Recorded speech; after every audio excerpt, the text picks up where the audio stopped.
Hello, everybody here. It's Reese from the British basketball scene. I just want to take a few moments before this interview to say, please, would you be able to subscribe and like and maybe share this interview around for more British basketball interviews? Now, let's get on to the interview.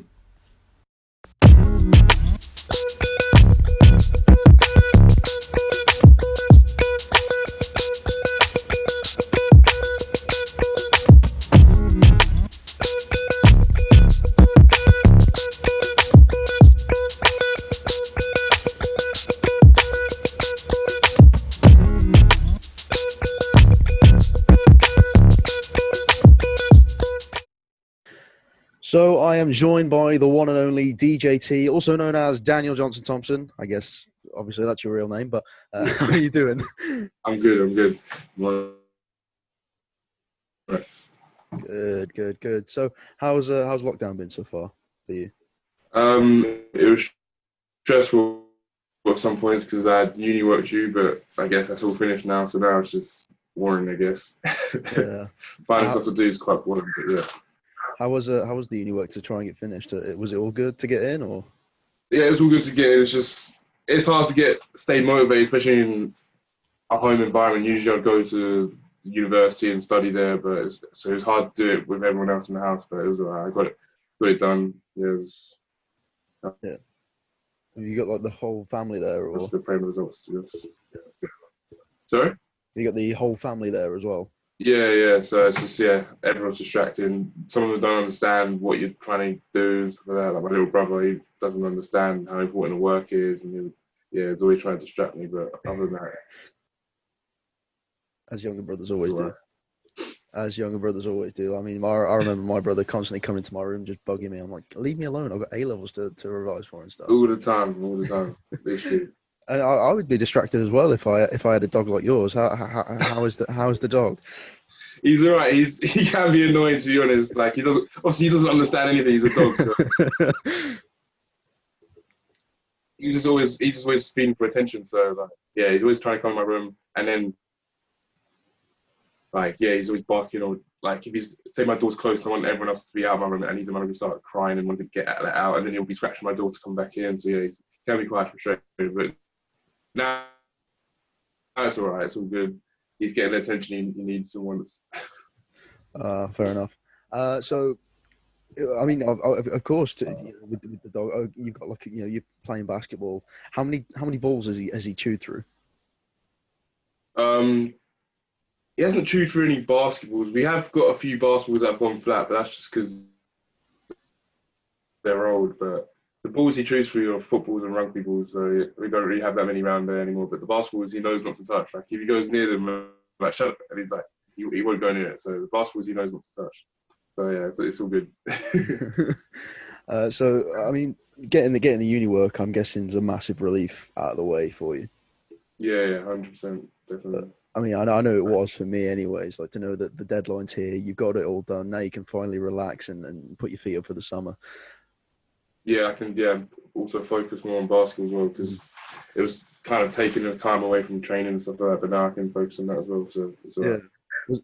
Did you find it hard to find the time in your schedule to actually work out, or was it just a factor of lack of motivation type of thing? I was doing both. Like so, since I've been home since end of March, I've doing both. Like, I'd work out in the morning and do some studying, but then it got to a point where like I had to solely focus. Like 3 weeks ago, I had to solely focus just on the work just to get it done.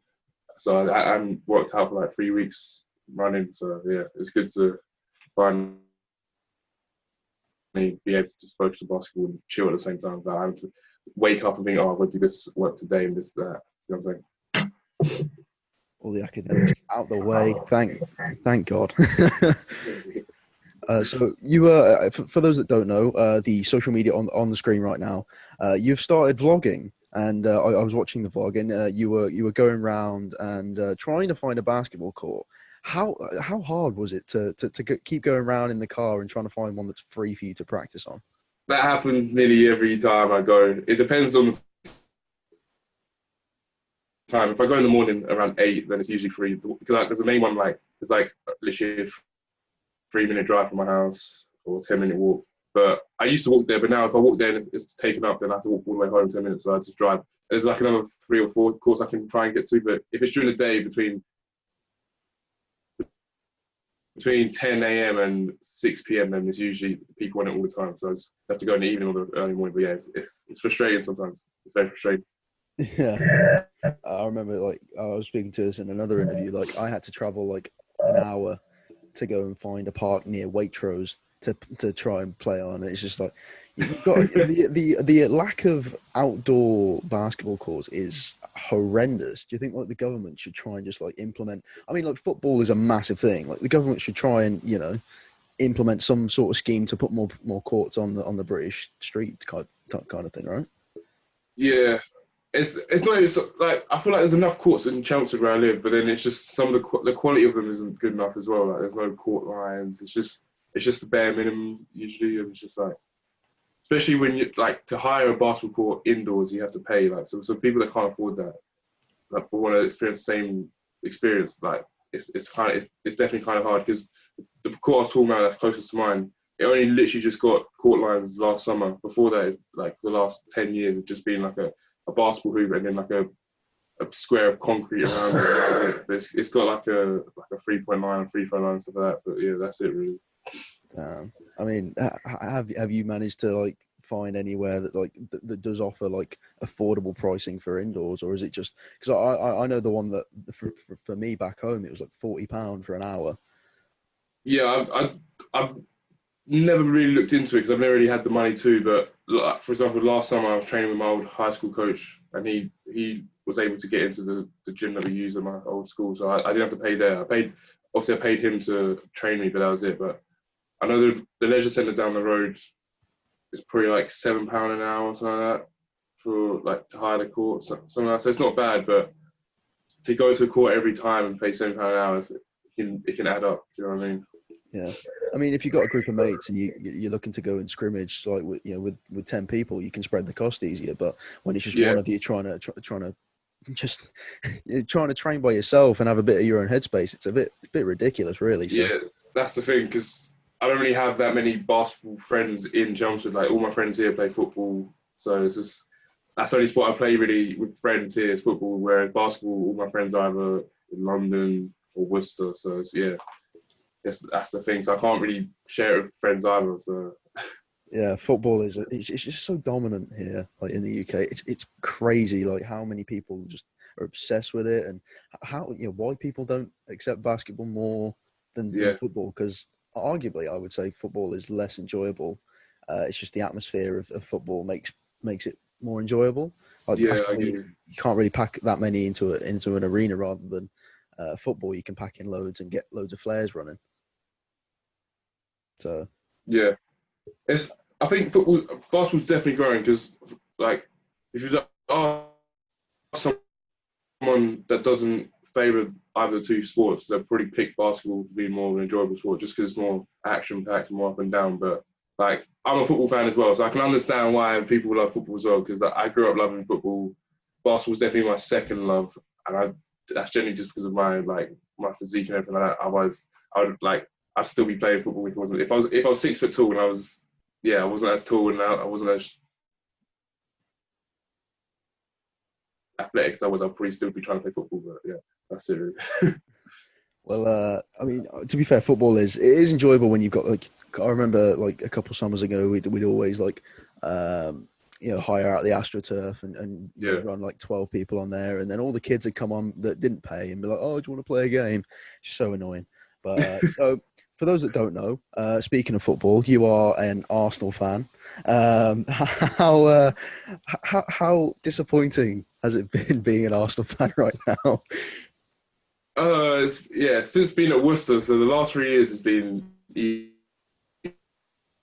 worse. And like, for example, my housemates are Liverpool fans and that, so they're getting all the glory while I'm just. It's difficult because, like, for example, the game the other day in Tottenham, we played well, and I feel like we deserved to win the game, but it was just one of those. It's just difficult, especially with the defence we have. Like, it's always been defensive issues, and I feel like we've got the manager now that's going to change that, and he knows he's got clowns in defence, and I feel like as soon as he has the opportunity, they're going to be gone, but. It's just working the way he has now, and it's just frustrating to watch because that game it was just annoying, and like it was annoying that Mourinho was getting praised for how they played, whereas he was just lucky. They got lucky. At the end of the day, they got lucky. They should have lost the game. And yeah, being an Arsenal fan, yeah, like it's tough. Definitely gonna need counselling when I'm older about it. But you know, Like growing up, you go from the Invincibles in 03, 04, and now, over a decade later, you're sort of where, I mean, being a Liverpool fan, sort of where we were back in like 2010, 11 type of time. You're in a really rebuilding state. You got like pockets. Yeah, that's the thing. And like, and the thing is, I can't. My last memory of being an Arsenal fan, my first memory of being an Arsenal fan is watching the Champions League final against Barcelona and losing. So it's never been good memories since I can remember. So I remember watching it and asking my parents if they give me a second leg, and they were like, "Nah." And I was like, I started crying. And that's my first memory of being an Arsenal fan. So since then, it's never been good. The only good memory is winning the FA Cup against Hull in 2014. That's it. I think that's like Arsenal's specialty, especially under Wenger. Anyways, it was just lifting FA Cup, and FA Cup. Like there was no Premier League titles at all. Yeah, that's the thing. None since what, 2004 or something like that. Yeah, yeah. It's a hard life for an Arsenal fan, and I mean, I've lived through some hardships being a Liverpool fan, but being an Arsenal fan is definitely tougher. I mean, you've got players like, I mean, Lacazette scoring not as frequently as you'd want him to, but he's still, he shows glimmers of hope. You got Pepe, Aubameyang, he's probably out the door, and yeah, as you say, your defense is absolutely shocking. I rip Arsenal fans about your defense. Like I love to see when David Luiz and Mustafi are put together on the team sheet. It's so funny. I think Kolasinac doesn't get enough hate, to be honest, because I know I'm saying this after he made a mistake against Tottenham, but the amount of times he's been out of position, especially at left back or left centre back, he's just defensively he's just not. I don't think he's that aware, like as the others are, but the others are just, when they've got the ball, they're just more clumsy with it, to be honest. David Luiz, I feel like, even though I wouldn't want him playing, but I can see why we signed him for another year, because he's a good leader in the change room. And like all the young players at Arsenal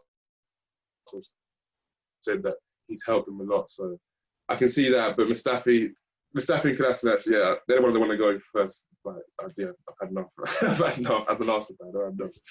I think you just need a complete change around, to be honest. Yeah, 100%. Start with the youth. To start with the young centre backs and try and get them to teach them how to, grow and play as a centre back. Not because we spent 35 million on Mustafi, and now look at him, just not worth the money.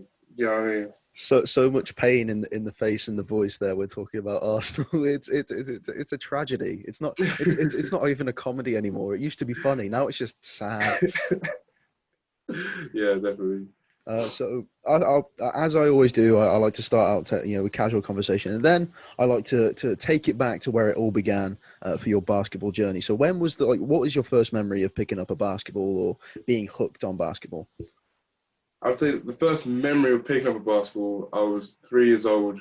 We were living in our old home in Grays, Essex, and my dad doesn't even play basketball. My dad's shocking at basketball, but he taught me how to put the ball through my legs. I don't know how, because he wouldn't be able to do it now, but yeah. And so that was like when I was 3 in our front garden. And then I never really played basketball. Like I never played it until I was year 6, and I went to some basketball camp before I was going to secondary school.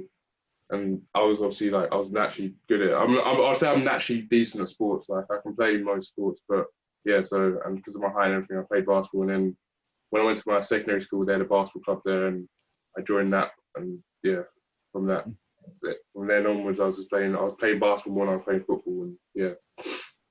I mean, you would if you were, I mean, were you the tallest one in your class, like pretty much every year?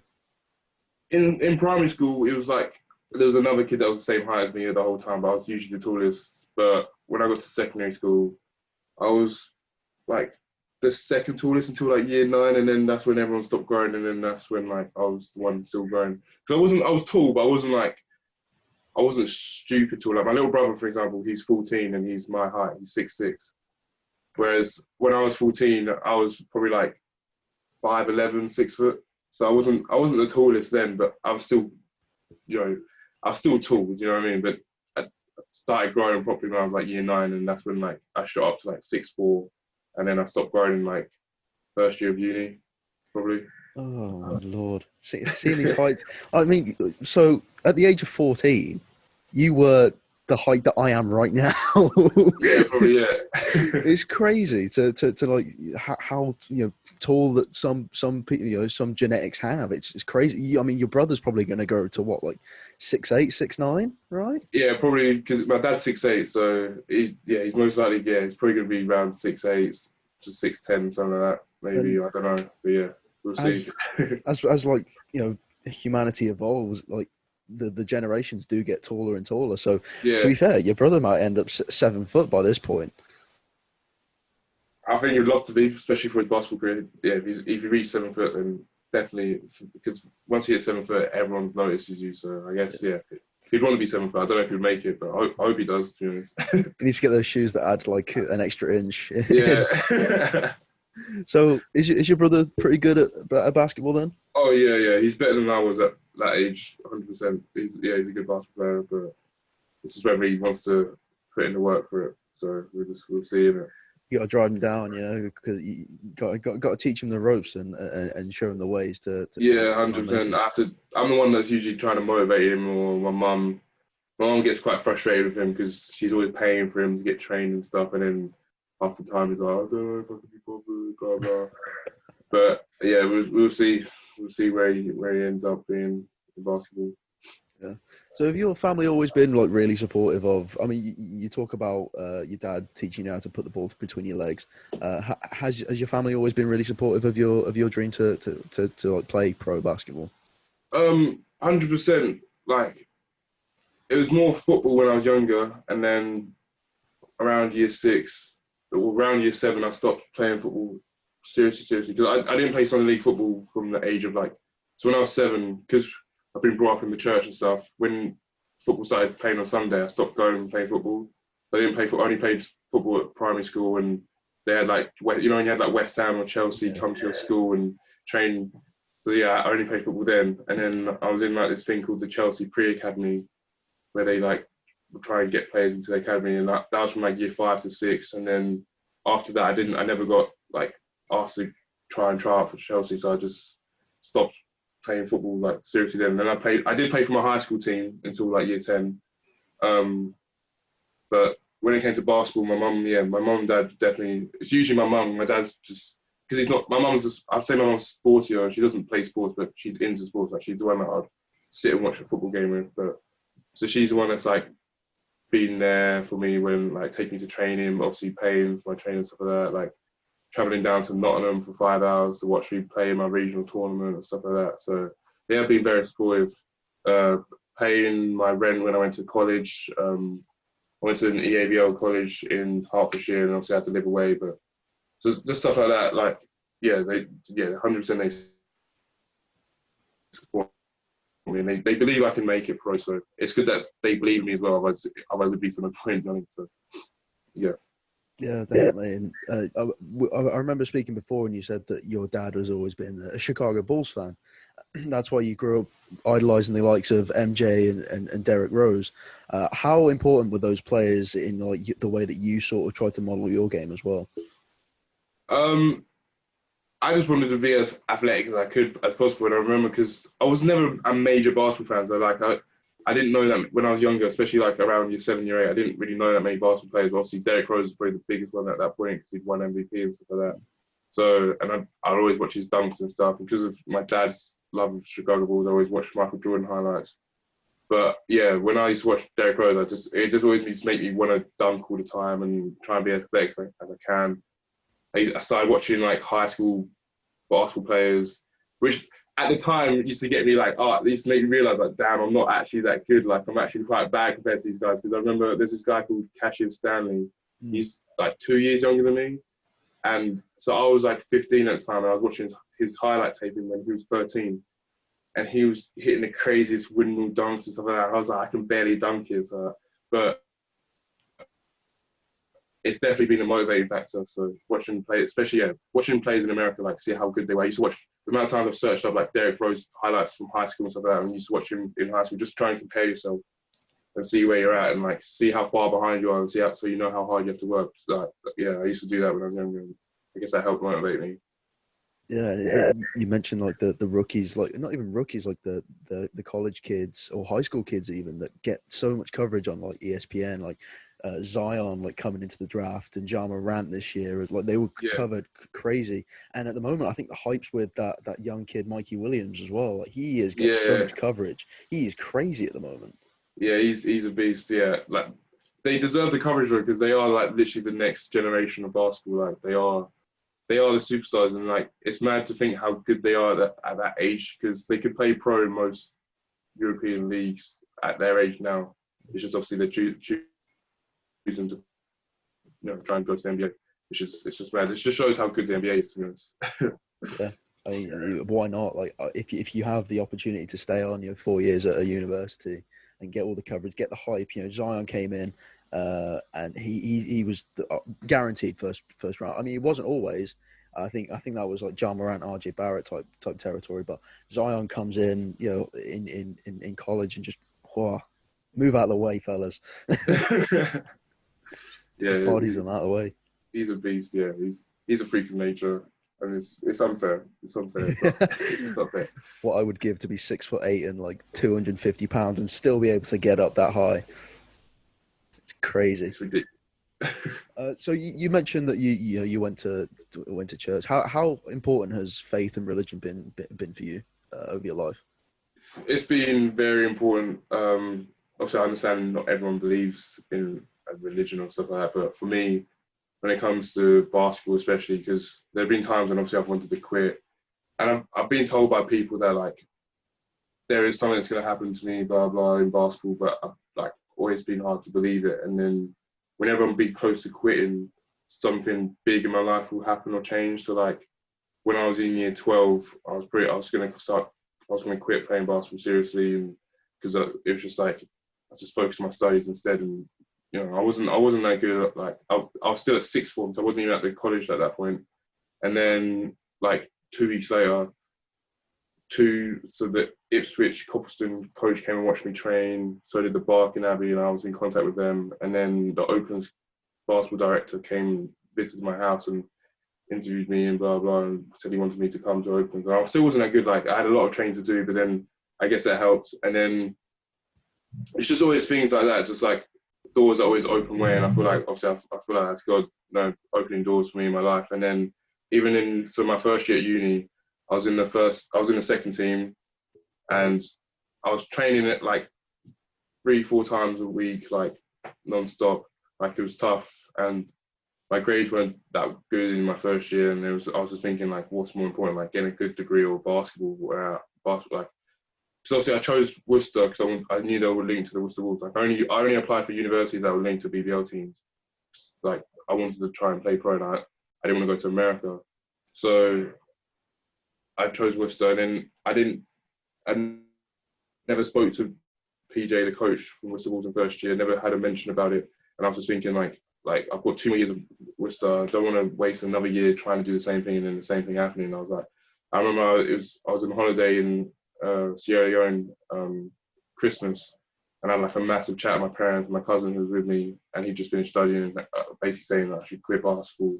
My parents weren't saying that, but my cousin was saying that, and just focus on studies. And then so I was going to quit basketball after that year, and then in the summer I got messaged by the new Wolves coach Ty saying he wants me to train with him, blah blah, and it was like, oh great, like didn't know that was going to happen, because considering I wasn't even near the picture in my first year, being in the second team, not only being in the first team in the second half of the season, and then asking me to train with the Worcester Wolves and stuff like that, and then playing and stuff like that, like it's been crazy. And then again I didn't expect it, and it's crazy because with the whole contract this year, like I knew I'd be part of the Wolves again, like I knew it was going to happen, but I wasn't expecting any money. I thought it was just going to be the same as last season. And my mum kept saying over the summer, like, they're going to pay you, and I was like, no, they're not. Like, don't be stupid. Obviously, I didn't talk to my mum like that, but I was thinking, like, that's stupid, that's ridiculous. And then I get to my first training session, we have the thing with the fans, and then I get presented my first contract, and I was like, right, that's crazy. Like, and it's always been an upwards. So obviously, I've had my downfalls, and there's been moments like where I've always questioned myself and questioned why and stuff that's happened.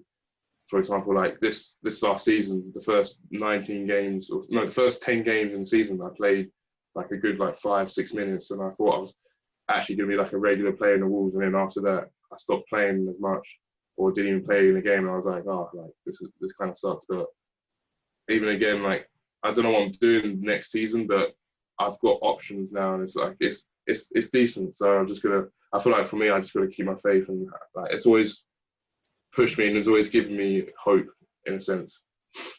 Yeah, definitely. And I guess that gives you the lesson of always listen to your mother because she's always right. Yeah, definitely.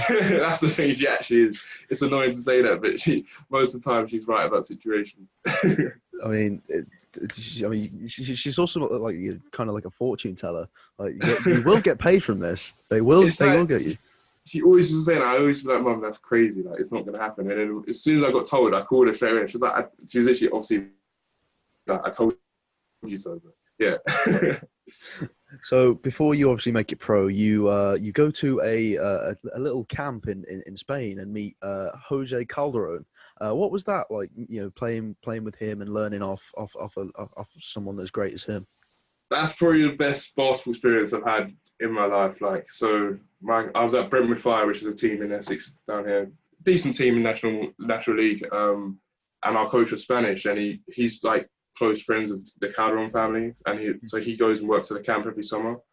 And then he was like, "Oh, Dan, I'll take you with me, blah blah. You just have to pay for flights and stuff like that." So I went with him, stayed at the camp. It was amazing. Like I went to Calderon's old house where he used to live. It's where they now store the equipment for the camp and stuff like that. Like it's crazy.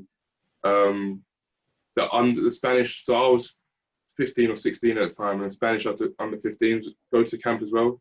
So then the Spanish under 15s national team were there. I was able to train with them. They usually train on their own, not with the other campers, but they allowed me to train with them. So I've made a few friends there that like, and you know they're legit. Like the Spanish at basketball are crazy because like some of them now like are playing pro in like the ACB, like top league in Spain. They're earning good money, like, and it's just it's like they were good players. Hang on, Mum, I'm on a Zoom call. And, we can cut if you want. Nah, it's alright, it's alright. And yeah, so it was a crazy experience. So I was training like the whole week, twice a day, the whole week with the Spanish under 15s. And then it was hard, obviously, because they coach was Spanish and they coach was like one of them coaches that was strict and would shout at you. I remember I messed up a drill and he got us in a circle and just started shouting at me in Spanish. I have no clue what he's saying. And I just put my head down, like listening because I was scared. And then like he started shouting more and the translator was like, Dan, you're supposed to look at the coach when he's speaking, Dad. Don't put your head down. I was like, but yeah, it was a good experience. And near to the end of the camp, Calderon, he signed my T-shirt and then he gave me a pair of trainers and signed it. So that's always been cool. Yeah, so it was a great experience. And you get to see how good an NBA player is as well. And like, obviously, like one day he like just worked out. We all just sat and watched him work out and just watching him play was really good. But it was probably my best experience in basketball. Definitely. Yeah. So what have you done with those signed pieces? Have you like framed them or have you got them locked up somewhere special? Signed T-shirt is in like a box underneath my bed, and the trainers. My brother started using them. I let him because he didn't have any basketball trainers and we were struggling with money at the time. So I just said you can wear them because I hadn't framed them or anything like that. And like I feel like Calderon gave them to me to wear, and I just never wore them because they were like half a size too small for me. So I gave them to my little brother, and he wore them a bit. I don't know where they are now. I'd have to ask him to be honest. But yeah, still wearing them. So you mentioned that you chose Worcester Uni because it has direct ties to the Worcester Wolves. What have been your like favourite parts of being at uni? I know that the nightlife is definitely something that the guys at Worcester love. So what have been like your favourite moments of being part of the uni? I'd say my favourite moments are just being part of the basketball community. It's like everyone knows each other, everyone's friends with each other in the basketball community. It's just a fun experience. Like when you go to the arena and watch the second and third team play or the first team play, that's fun. And then the nightlife can be fun. Like obviously I wouldn't promote it to be it's not the best thing. Obviously it's draining the money, but I'd say just being a part of the basketball community there is the best part, to be honest. Like I've enjoyed that the most, to be honest.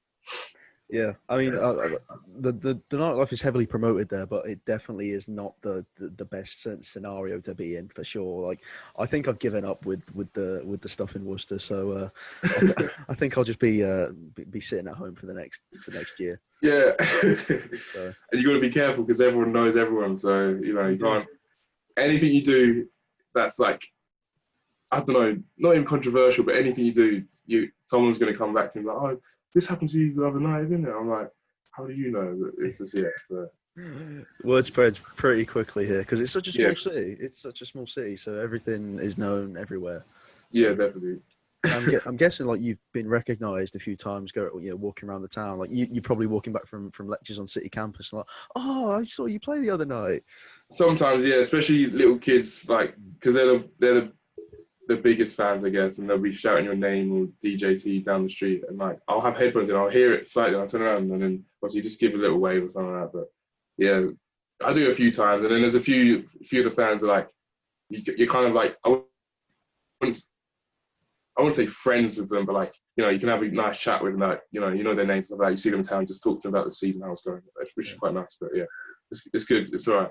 Yeah, you got the regular fans. Like you see the same fans like every single time that you come to the arena. You got the couple with the drums. You got the guy who always loves a beer in the stands, and Yeah, yeah. it's great. Like you always get like such good fans at the arena. Like have when you first had your first season, did they take to you well? Like I mean, I saw the receptions you were getting when you came on. They loved it when your name was announced. You'd probably get one of the biggest crowd reactions of the night. To be fair. Yeah. No, it's good. Like that's always been a positive factor. Like that's always helped because it's that appreciation that helps you realize your worth on the team. Even though I know I'm not I know I'm one of the lesser players in the team. It still helps you like because otherwise mentally like it's like it can be draining sometimes playing. But then hearing that crowd cheer your name is like yeah, it helps. It uplifts the mood and stuff. It motivates you, so it's good.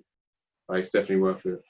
Yeah, of course, and like you coming into the team and like again, getting that contract. What was the like feeling like around the time? Like you obviously you knew you were going to come and play back with the Wolves. You get this contract. What were you thinking then? Like, oh, am I going to be a mainstay in this team, or am I going to go like elsewhere type thing? It was I would say I was more nervous. I'd put more pressure on myself then because like my second year when I first played the Wolves, I didn't really feel. Obviously, I was nervous, but like it got to a point where like not that I didn't care, but like if I made a mistake, I didn't beat myself about it because they're not paying me. Like there's not that much expectation.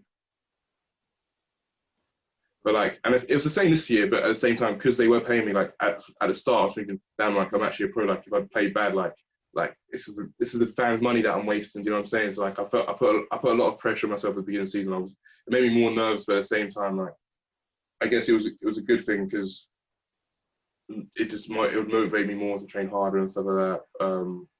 But yeah, it was very nerve wracking to be honest, especially knowing that I was getting paid to play. Like it was like okay, like this is serious now. Like I can't if I make a mistake, then I can't just think, oh, it's all right, they're not paying me, blah blah. Like it's you know what I mean. Like I'd beat myself up about it if I came on and then turned over the ball or missed a shot. Like I'd hate it. It's the worst feeling, but it's part of the sport, really, isn't it? Yeah, definitely. And what was it like, playing in that first season with all the pros? Like, which pro was like taking you under their wing, sort of thing? I know Adam Doseby was the captain in the first season. Who was the most integral part of that team to help you come in and sort of mold yourself a part of that brotherhood that they had? The most welcoming player at the beginning was probably Adam, and then throughout the season, the players that helped, like Phil, he helped me quite a bit because we were similar positions. But like the ones that helped me the most were probably Darrell Combs and Rob Crawford. Like they were probably like my main friends from the pro, like out of the pros. They're like the ones I was closest to, and they definitely helped me like train. They would always give me tips and advice. They'd always help me train me, and like it was nice. Like I still stay in touch with them now. Like it was definitely like I definitely miss them. Like I wish them if I had to pick players to come back from the season, but that season to come and play this season, like it definitely would be them two because they helped me a lot. And then when Deshaun came in Christmas, like he was definitely a big help as well because like we were basically the same position. Like he was like the player like I wanted to be. Like I'd watch him, I want to play like him. Like he was like yeah. And like obviously we saw that because he was probably our best player. Like when he came and like his stats showed that, and yeah, like he definitely helped a lot as well. So I'll say them three out of all the players helped me the most. The most welcome was definitely Adam because he was a captain. He was the nicest at the beginning. Like he definitely obviously tried to keep the team together. I mean, even though the team wasn't slightly together like it's supposed to be, it was definitely there. It was them. It was the three Americans that probably helped me the most, to be honest. Yeah, and Darrell, Rob, and Deshaun were definitely like one of like I mean the trio of really good players, for that team last year, along with Leicester. And of course, Adam was fantastic as well, and the guys off the bench were always had a role to fill, and it was a good team. I think with the Wolves last season, it was sort of the fault of not necessarily bad coaching, but sort of like mismanagement and maybe not as much camaraderie. Was there that sort of sense? Because the beginning of the season was quite a miserable one for the Worcester Wolves. So, what was it like being in the locker room at that time? Yeah, it was weird. I wouldn't say it's bad. I'd say if anything, it was man management because and like I feel like the difference from this season and that season was the coach didn't pick the players. So like for example, Matt had an idea of the people he's bringing in, what type of character they are and stuff like that. Whereas just the season before, it was just bringing a load of good players because it's not like we weren't good enough. Like every pro we had could have got into every other team. Do you know what I'm saying? Like they weren't bad players. It's just I know it was a weird one because obviously we won our first game, spirits are high, but like it was just a lot of individuals in the team. I feel like everyone wanted to do their own thing. I feel like and like obviously you can't have that especially in a team, and so yeah, it was a weird one because there'd be games where like we'd always be in a game like there's only a few games where we got blown out, but like it was just I don't know it was weird and the atmosphere it was weird because like obviously during and after a game it's horrible, but then in practice it wasn't so bad all the time. Like we'd have fun at practice and stuff like that,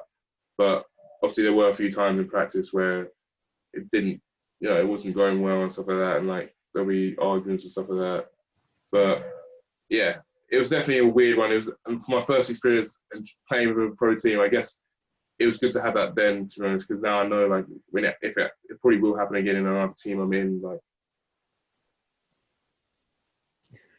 that. I'll now have to deal with it more. Because I was just one of the guys. Like all the uni guys are there would just like say there was an argument that started happening and stuff like that. We'd just be standing there watching like while these guys would be arguing and stuff. But it happens in sport, and people need to realize like, especially fans, because obviously these players got a lot of grief and hate, especially on my Facebook and stuff like that. But like they don't understand, like they will never understand what it's like to be a pro or play as a pro athlete. And obviously there's a lot of pressure that comes with it. And like some of these players, like I say there's a lot of individuals, but you got to remember like they all sign 1-year contracts. So after the season, they don't know what they're going to be doing next season. So if they have a bad season, it can ruin their career. Do you know what I'm saying? So it's important to them as well. So it's not like they didn't want to play. It's not like they didn't want to win. So I wouldn't say it was because of that. It was just a lot of. It was very unlucky, to be honest, because a lot of them are friends. A lot of them still keep in contact now.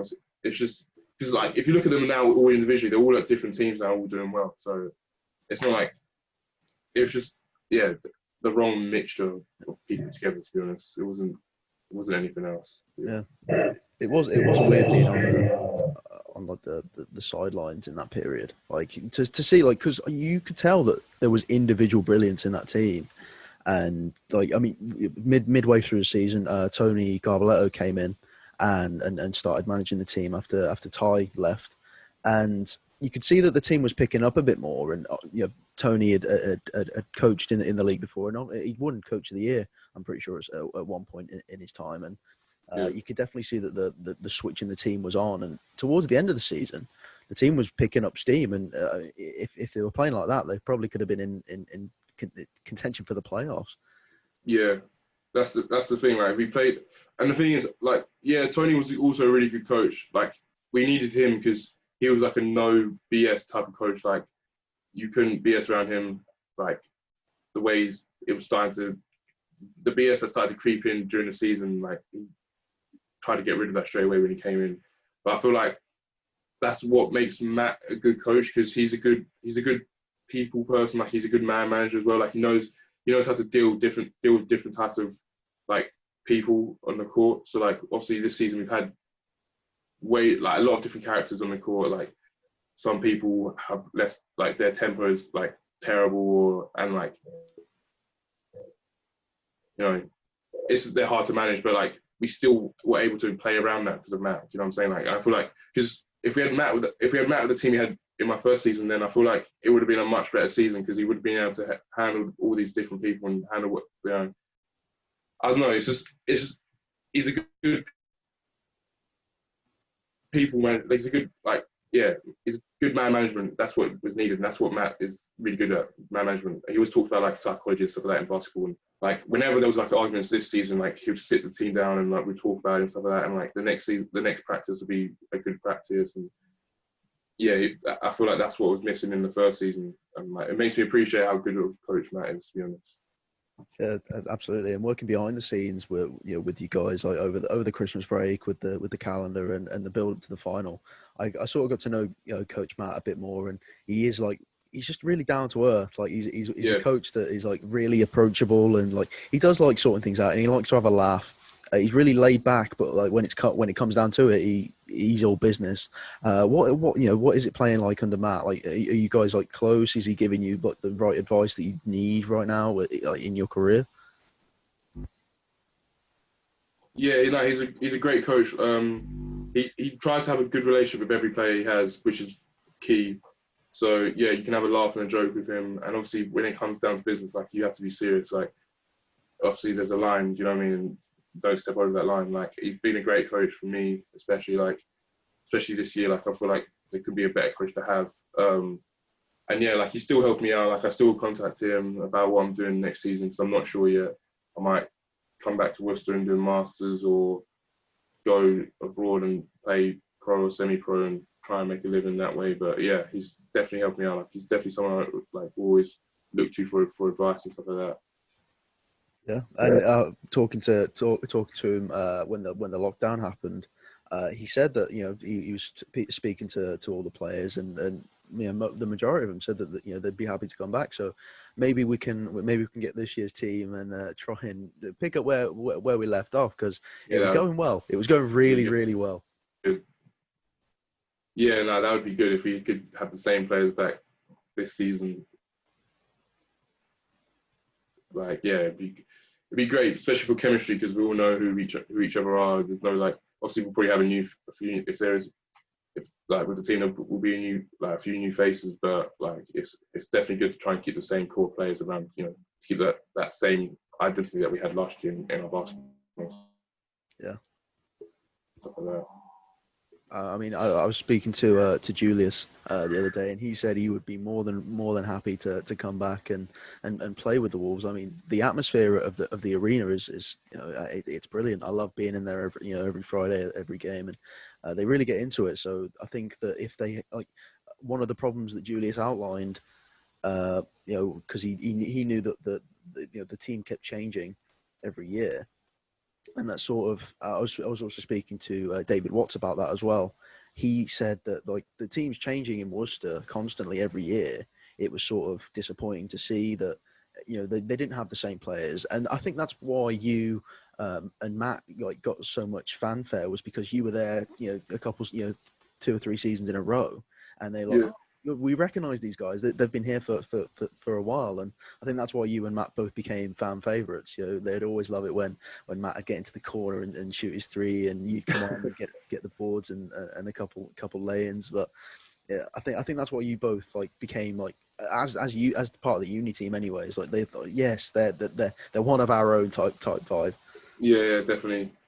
Yeah, and I feel like it is difficult to keep the same players, because if you have a good season, those players are going to get better offers from better teams, and if you have a bad season, then you don't really want to keep those players. You know what I'm saying? So it is hard to keep the players, especially the best players, like Cortez and Mark. Like I can imagine it's probably hard to keep those type of players, but we'll see what happens. I don't know what they're doing, so I can't speak for them. But yeah, I can see why. Like obviously, I can see why the fans want to keep the players, but at the same time, it's definitely a hard thing to do. And I feel like the only way you can do that is if you sign them to more than a 1-year contract, but that's down to the management. Yeah, and it was a highlight reel to sort of see those play. Like I remember one night it was just throwing down dunks left, right, and center. I think it was like a full moon or something for the Wolves, but it was crazy. Cortez, like I think like someone on the opposite team fell down. Cortez tried to spin round, still kept the ball, and just it was brilliant. It was brilliant. Like I think the connection between just the guard tandem and also Jordan Williams, who was, oh my lord. he's a force in the paint. Yeah. So who has been the hardest player that you've had to come up against whilst playing in the BBL so far? Like out of all the players, or just all the players? To mark.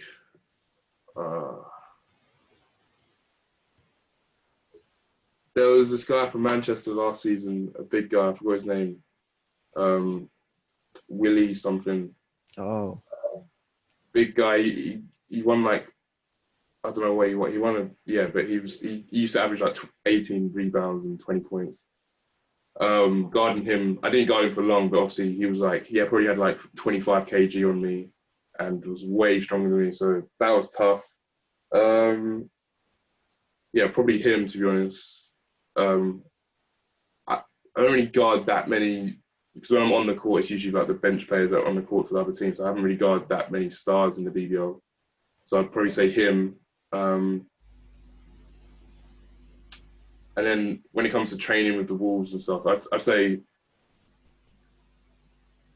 if I'm marking Mark, if he sees this, he's probably going to rinse me for it, because he always talks about how me marking him and training, how I can't guard him or Jordan, just because Jordan's literally like, again, double the size of me when it comes to strength and weight. So it's just, it's out of them two when it comes to the Wolves training. But yeah, definitely, I forgot his name, Willie.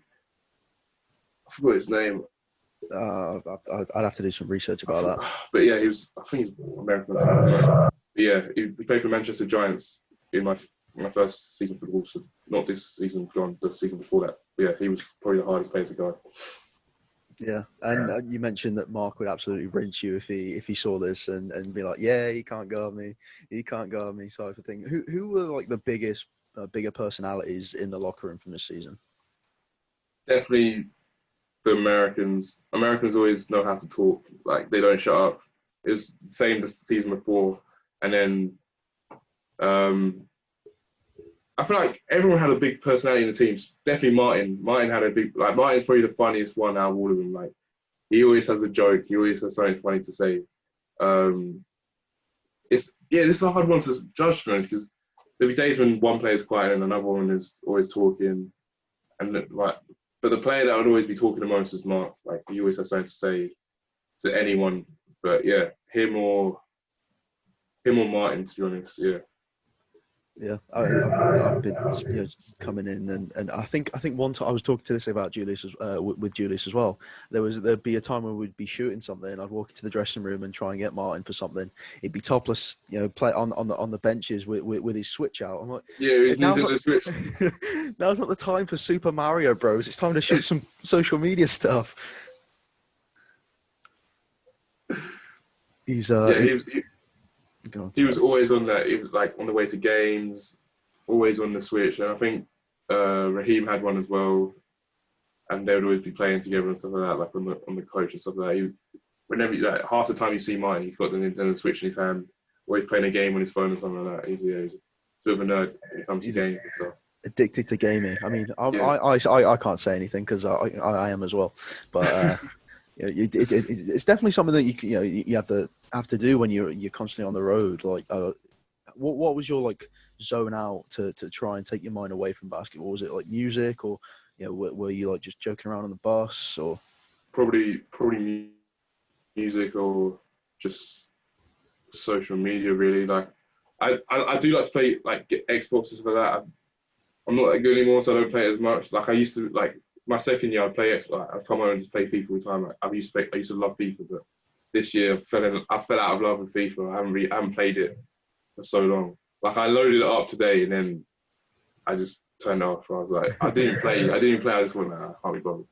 But Yeah, definitely probably just music, to be honest. Like, say I'm on the coach, that's all I do really is just listen to music and sleep. I do love a bit of sleep. Like, I can sleep all the time, like, anytime, to be honest. I fall Yeah. asleep easy, yeah.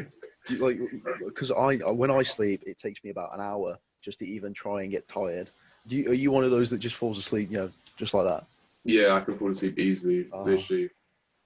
Like, it annoys some people, like, because I'll be on FaceTime with a friend and then I'll just fall asleep on FaceTime. But yeah, it's easy to fall asleep, to be honest. Like, on the coach as well. Like journeys, I feel like I want to sleep on journeys because it just makes the journey go quicker. It's like straight away, I'll just put my headphones in, put my head back, and then I'll be sleeping like half an hour, and then I'll wake up and like half an hour away from the journey, like from the destination. So that's why I guess. do you not fear like anyone's going to play any like or film like any practical jokes on you while you're sleeping? I know I would. I'd be my head would be on a swivel constantly. my my first year of the Wolves, that did sometimes happen, but not often. So yeah, especially in uni on the uni coach it does, but this year it didn't really happen that much. Last year it did with the uni coach because we had people like Demi and stuff like that. We'd always be filming you and stuff like that, just falling asleep. And it kind of came to a game like you'd be filming someone and just get a slap on the face or something like that to wake you up and stuff like that. But this year, nah, nothing really happened to us this year.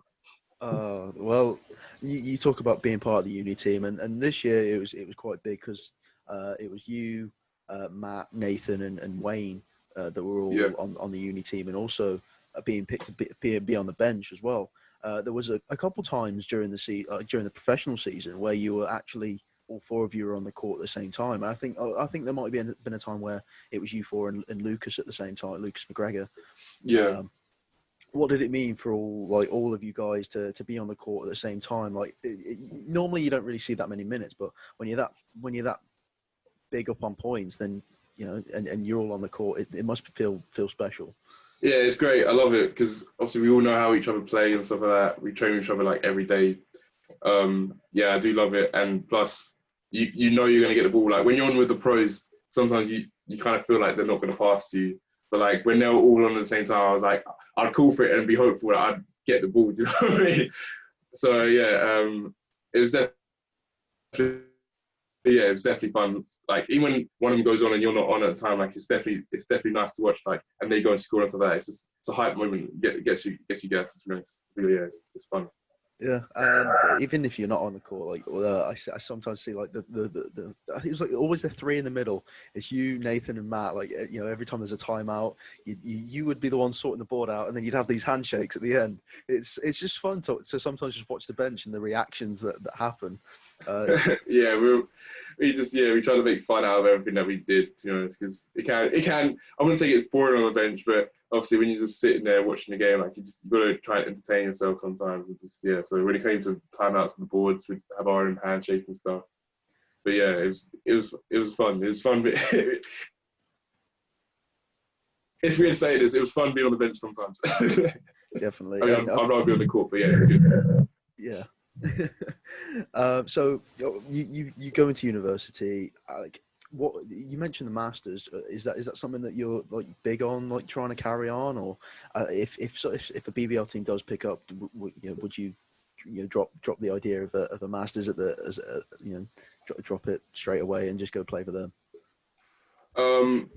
If that was the case, then I probably would, yeah. But I haven't had any professional contract offers, so just from like semi-pro teams and like abroad. So I feel like the Masters is the best option. I don't know. Yeah, I don't know what to do yet. Like I haven't made my decision yet, so I do need to sit down and really think about it and have a chat with my parents and see what they think. Because if I go to the Masters, then I need to financially start working again this summer. And I've already applied for a few jobs. I've already got a few jobs on the line, but I'll actually have to start working again and try and earn some money so then I'm more comfortable with uni and stuff like that. But if I don't and I go and play basketball, then I'll be getting paid and I won't have the financial stress as much. So it's just one of those. It's not the money really. That's it. I just have to contemplate what's more important right now.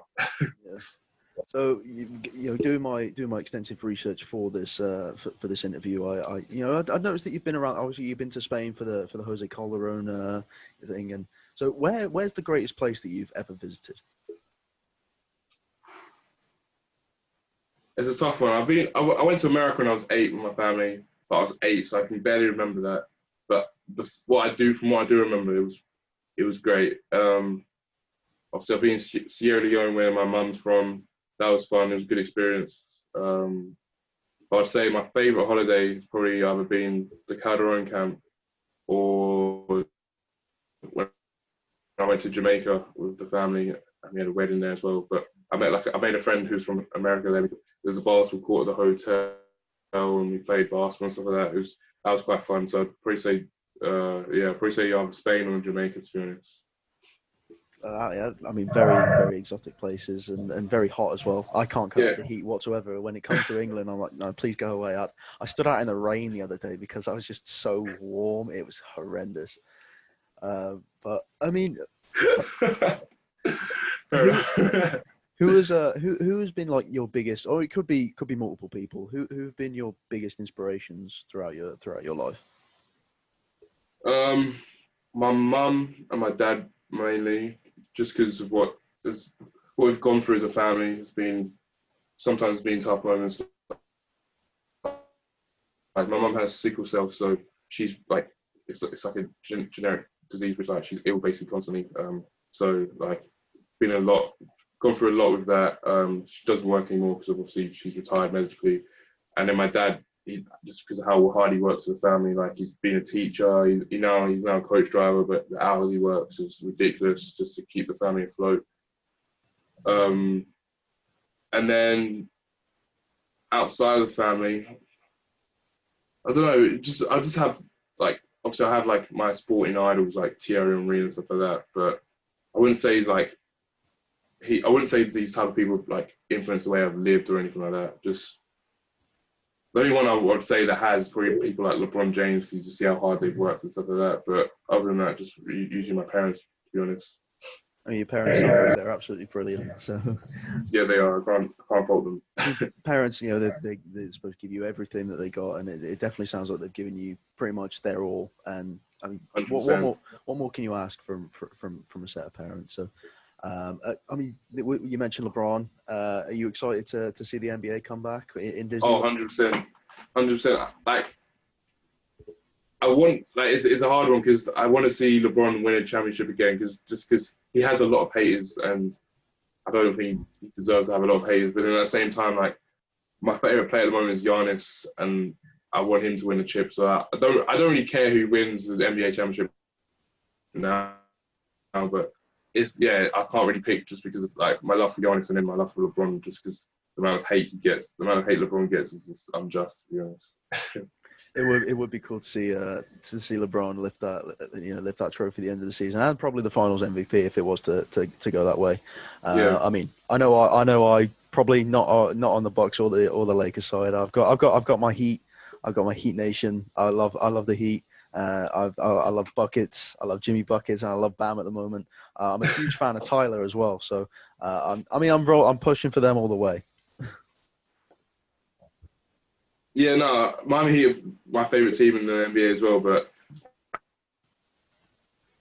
I know they're not going to win the championship, so it's just I don't even. That's why I didn't even consider even talking about them, because yeah, they're a good team, but I feel like they need one more superstar on the team to even challenge for an NBA title, because obviously they've got Jimmy Butler, and then I love Dragic. He's one of my favorite guys to watch, just because I don't know, he seems so calm with it, because he's not the average, like the most typical NBA point guard who's being flashy and stuff like that. But he's just, yeah, I like his style of play, and left-handed is always fun to watch. You know, it's like it was one of the better players. So yeah, I like Dragic, but yeah, until they get like another superstar, then I don't think they'll ever be in the question for an NBA title. I mean, all they've got to do is survive this year, really, and then next year, big free agency year. And I think that Pat Riley's got something up his sleeve in regards to probably your current favorite player in Giannis. I think that we could have a big sway for a championship if we keep hold of Jimmy Bucket. That would be crazy. If Giannis joined the Heat, That'd be crazy. I'd That'd love be it. mad. I'd love it. Like to see the Heat back to where, like, I mean, when I say I'm a Heat fan, like to all other basketball like fans, they're like, oh, you just bandwagon after LeBron. No, it was before LeBron, man. It was before LeBron. So don't come at me with I mean, that. for me, it was because of LeBron. Oh no.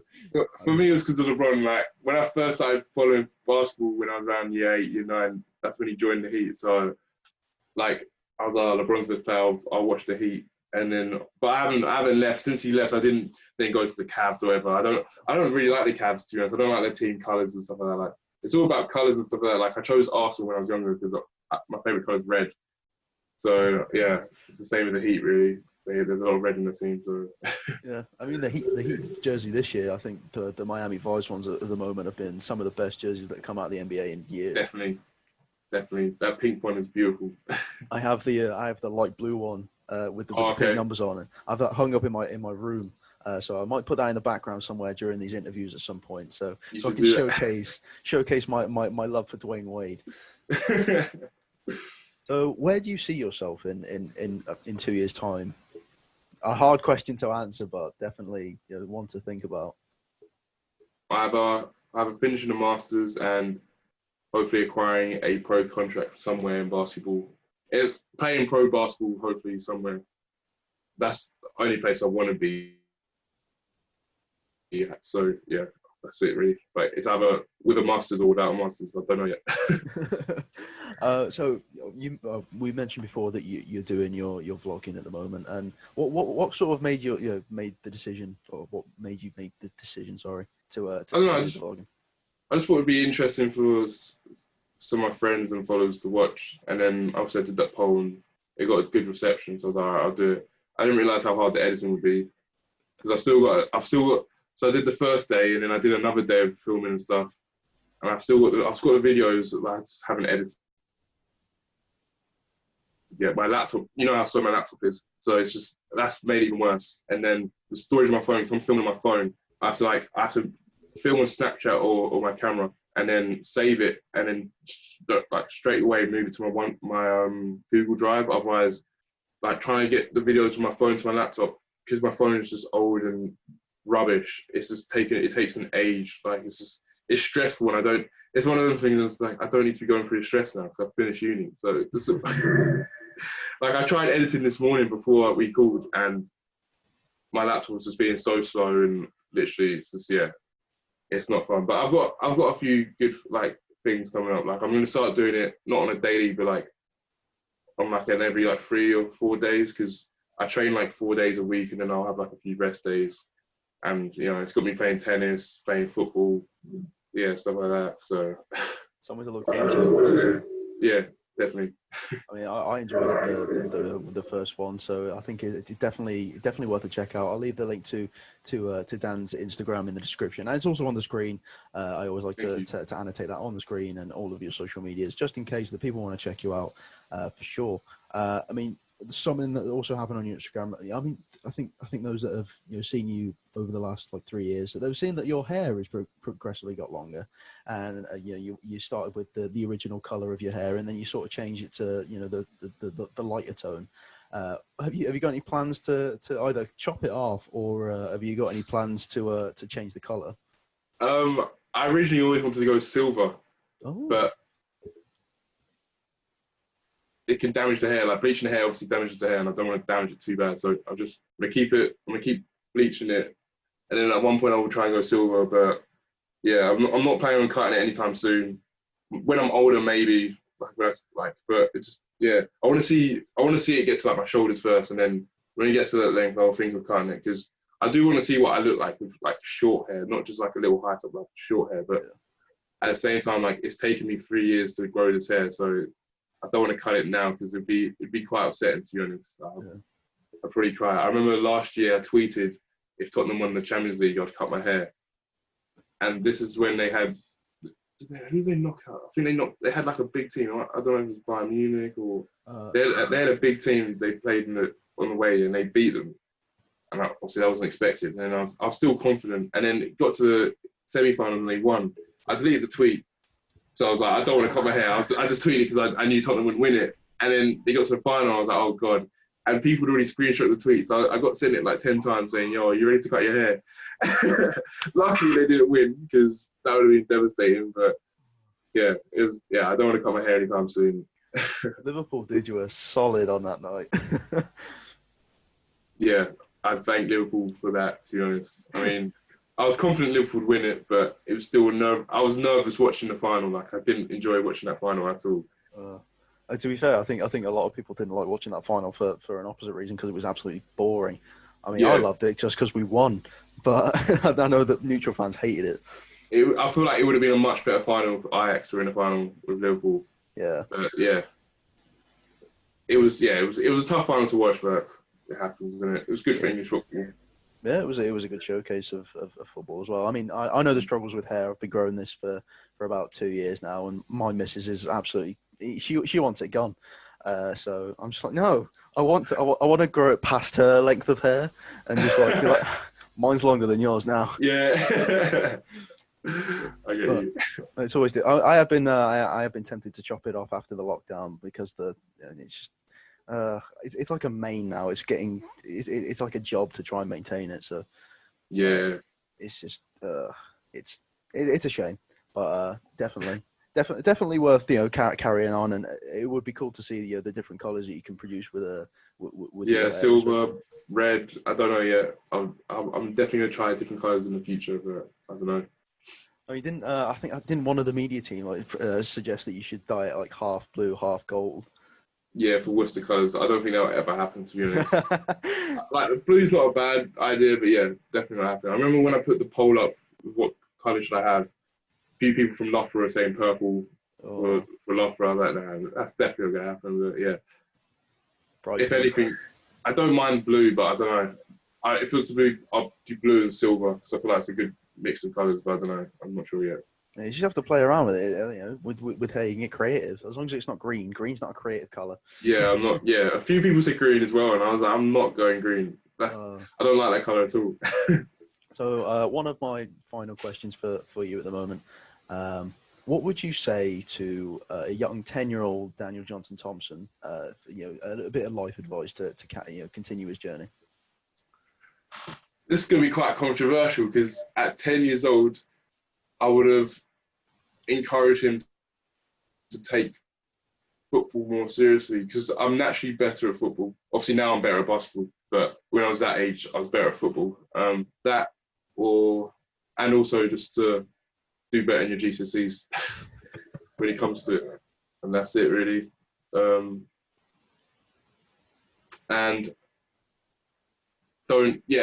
don't fixate on girls as much as you did when you were younger. Just focus more on sports. That's it, really. I mean, we all get to that stage. Yeah, we're in our teens. We fantasize about women too much. Yeah. But yeah, do you have any like a message for the DJT fans out there? Just thanks for watching. Continue watching Reese's podcast.